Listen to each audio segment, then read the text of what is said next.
Ito kasing African talisay, ito variegated siya kung makikita nyo. Kasi dalawang klase ito eh. Yung una, yung talisay lang talaga na solid green yung dahon. Ito naman, yung variegated. Ang kagandahan mo dito sa African talisay na to, ay yung kulay ng dahon niya. Kasi yung mga murang dahon niya o yung mga talbos niya is kulay pink pa yung variegation na meron siya. And then habang nagmamature, habang nagkakaroon ulit ng mga panibagong dahon, doon nagiging kulay puti yung mga old leaves niya.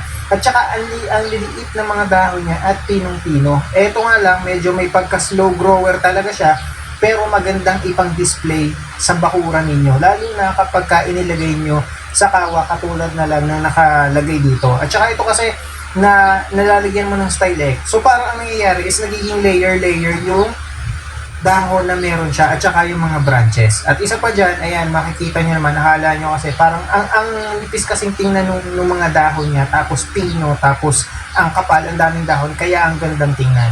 So ito naman yung isang African talisay, ito yung hindi variegated. So ito solid na green lang yung dahon niya.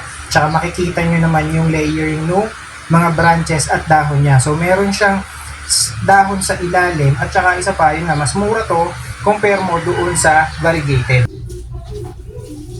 Bago lang jud ko nagkaroon og African talisay variegated guys.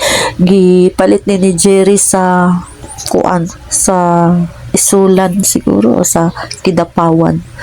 Ganahan kay kuan ni guys once mudako ni siya. Parehatong gi-describe sa YouTube nga ako ang gitan-aw. Tapos naapog ko'y African talisay, katong green lang siya ang dahon niya. Ordinary lang yata ni siya, dili ni siya variegated. Nindot po ni siya guys, pero butang na ako sa kaang kay butang nimo sa yuta, mahimo magud siyang puno. So while ga-continue kong tanawan ni sa YouTube guys, nga tanom, ako apong gi-search kung tagpila ang presyo ani guys. Kani siya guys, napalit lang ni Jerry sa kuan sa Isulan, 150 lang guys. Pero sa YouTube ang presyohan guys, makuratan juga guys. Ayun guys, toki. Yung mga chong, kitang-kita nyo naman. Wow! Magkano? 25,000. 25,000? What? 25k lang naman. Diyos ko, marimar. kalahati ng presyo ng motor. 25,000. Napakalaki.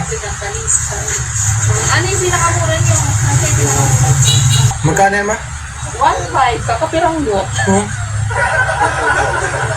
After 5 months. Ito ano yan, damo?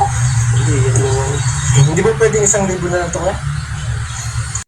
Sumaoro to guys no. Ako lang reflex. Kung na may mga ing-aning at tanong guys, ang pingi niyo guys kay mahal di kayo na siya. Pero wa jay makalabaw sa kamunggay guys og ang lag kay pangsudan gini siya guys. Maoro to guys. Thank you for watching. Till next video. Bye.